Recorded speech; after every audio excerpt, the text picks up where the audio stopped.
What's going on, YouTube? Word on the street is, and according to the hands of Arsenal, it looks like we're going to be submitting a final $30 million offer to Newcastle, and the expectation is that that's going to be the final offer, and that offer is going to be accepted, and that means, guess what?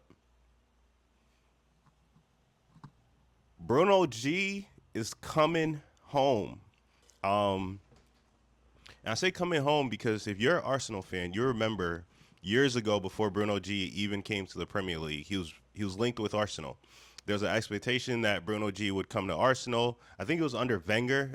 Towards the end of Wenger's last couple of years, there was an expectation that when Bruno G did come to the Premier League, that he would come to Arsenal and he would help revitalize that midfield and help push for the championship. But unfortunately, at the time, due to a lot of financial issues, we ended up settling for, I forget the midfielder. I think Flamini. We brought Flamini back or something of that sort.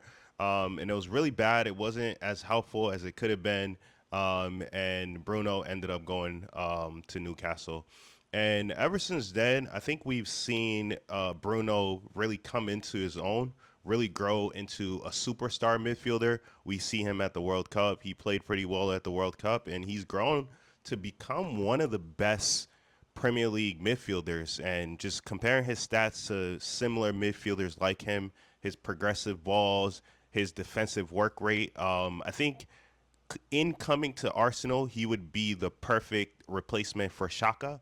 I think for years, man, ever since he left, what was it, 3 or 4 seasons ago, we haven't really been able to properly replace Shaka.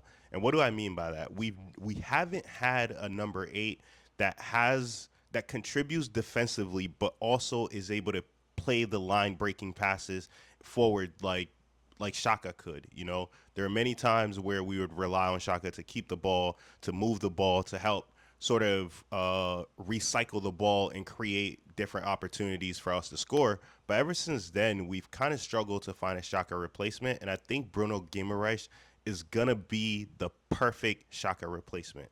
And they're almost the same exact profile, but I think obviously Bruno has a bit more pizzazz, if you will, right? Bruno is able to beat a man or two. Bruno is extremely technical. He has a really quick turn, and he can drop a shoulder on you even and be able to get past you. And I think be, that dynamic in the final third is going to be much more appreciated. Since Rice got to the club, we've done our best to try to position him and platform him to be that number 8, but Rice doesn't have the technical ability to play these line breaking passes, to beat a man in or to draw in the press a bit and then be able to beat the press and push the ball forward. Now, I'm not saying that Rice isn't able to carry the ball because we all know that Rice is one of the best ball carriers in the league. It's just that Rice doesn't have the technical ability to control the ball, to turn on the half turn, to be able to drop a shoulder and maybe let the ball roll and be able to beat a man that way. Rice just doesn't have that. So when you look at that in a nutshell, I think Bruno improves the ceiling of Arsenal. Bruno adds goals. Bruno adds defensive contribution, but most importantly, Bruno adds stability. He adds consistency. He's available very often throughout the season, and he adds stability in that we have a much more balanced midfield. And I think we've struggled to have a balanced midfield. And moving forward, I expect that Bruno is going to come and be that replacement and fill that void. So I'm extremely excited. This is a great opportunity. And when we talk about the potential or the ability to possibly be able to repeat, possibly be able to win the Champions League, I think all these things point in the direction that we're preparing. We're taking the necessary steps to get to a point where we can compete for the Champions League and not just compete, but win the Champions League and finally get over that hurdle of being a European trophy winner. And I think all of the steps that I see right now in regards to the transfer business that Arsenal is doing and or potentially doing is pushing us in that direction. And I love it. I think it's a new day here as an Arsenal fan. And it's beautiful to be an Arsenal fan because the last 20 years or so has just been so fucking painful.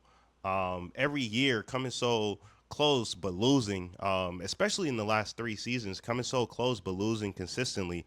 And now to be in conversations of signing potentially Vinicius, Bruno Guimaraes is already pretty much over the line. And to be in these conversations is totally different, man. It feels completely different.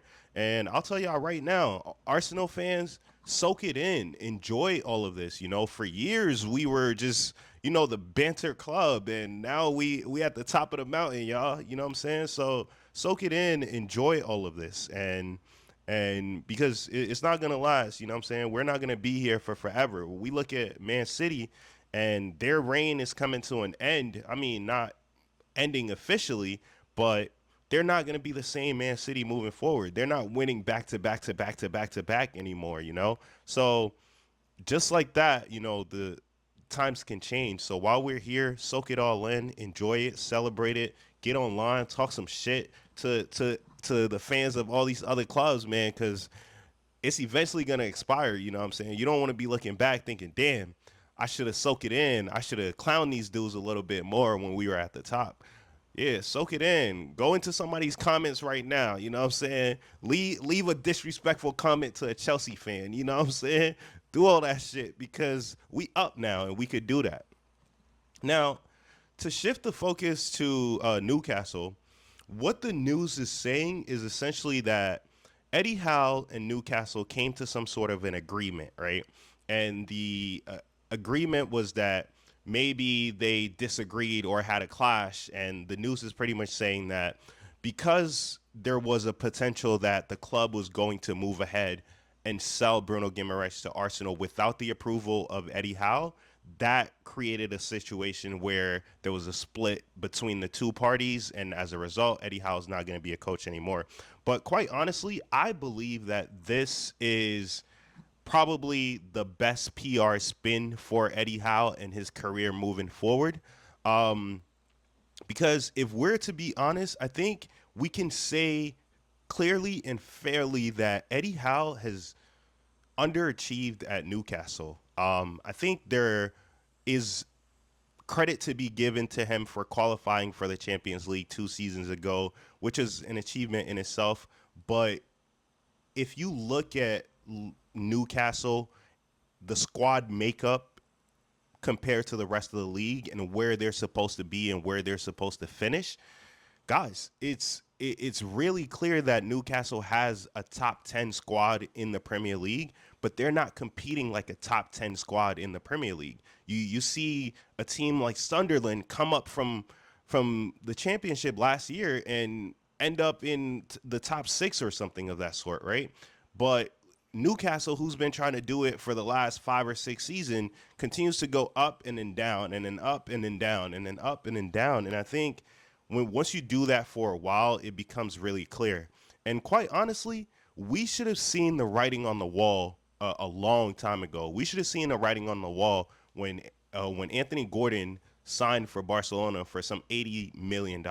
Now, I will say at the time when he signed for $80 million, I thought he wasn't worth it, and I thought that maybe potentially Newcastle would use that money to reinvest into the squad and to build around players like Tonali and Bruno Guimaraes to the point where potentially they could come back and compete for a top 6 or a top 5 next year. But then Tonali left, and then you start looking at it and thinking, well, what exactly are they trying to achieve here, right? And when you look at it and consider all of the variables, it becomes pretty clear that Newcastle was already moving into this direction from the beginning of the summer, from letting Aaron Gordon go, then Tonali, and then now potentially Bruno Guimaraes. I think this could potentially be the signal that shows to Eddie Howe that, hey, we're not planning on being competitors for the Premier League next season. We're not planning on even fighting for top 5 or top 6 next season. This is a rebuild. This is something where we're looking at selling off our best assets so that we can reinvest into the team and then potentially make a decision for how to move forward. I think the United manager would have been not the United manager, excuse me. I think the former Crystal Palace manager would have been a great manager to replace Eddie Howe, but unfortunately, I believe he's moved on to Nottingham Forest or something of that sort. I'm not sure where he ended up, but please let me know in the comments if you do know. But with that being said, I don't know exactly who's going to take on the mantle from here and what ability they're going to have to truly compete and or to get Newcastle to a place where they can actually compete. I'm sure with the sales of some of their key assets, they're going to have a lot of money on hand to spend. And if spent well and they replace Eddie Howe with a decent coach, there's a possibility that they could be in the top 10, but I don't see them achieving any more than top 10 for next season. So I think Eddie Howe has demonstrated that he has some knowledge. I wouldn't really put him up there with the elite coaches in the Premier League or in all of Europe for that part, but I do think he's in that maybe third tier of coaches who will do a stable job at your team, but they just won't, succeed, excuse me, in top competitions and or in Europe or anything like that. So Eddie Howe is very much a middle of the road manager, and I think for a long time, Newcastle fans have been kind of hoping that he wasn't, but after last season's finish, I think a lot of Newcastle fans kind of came to terms with the fact that this isn't the guy that's going to lead them forward. And I'm kind of glad they made a decision to get rid of him because this is quite honestly been overdue.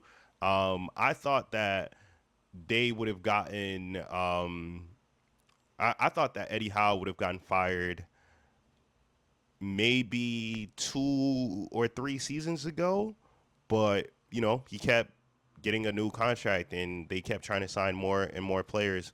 But quite honestly, I've never liked his style of play. I've never liked the way Newcastle play, how physical they were. They never really came to play the game. They were mostly there to fight a war, and if they didn't win that war, they more likely were not going to win the game. So hopefully they bring in a totally new ideology and they start to implement a totally different style of play because playing like thugs and fighting dudes and punching dudes and all that other stuff is it's not gonna win you the league. You know what I'm saying? So I'll leave it at that. This is also coming from an Arsenal fan, so like take that with a grain of salt because I got a little bit of animosity for Newcastle because dudes is always fighting. They don't even come in and try to play the game. They just fighting. You know what I'm saying? And I'm not really with that shit. All right, y'all. Let me know what y'all think about the Newcastle. Uh, Let me know what y'all think about the Newcastle firing of Eddie Howe, and what do you guys think? Bruno Rice not Bruno Guimaraes, excuse me. I said Bruno Rice. And what do you guys think about Bruno Guimaraes coming to Arsenal? How's that going to impact the Premier League season going forward? Let me know your thoughts on that, and I'll talk to y'all soon, folks. Peace.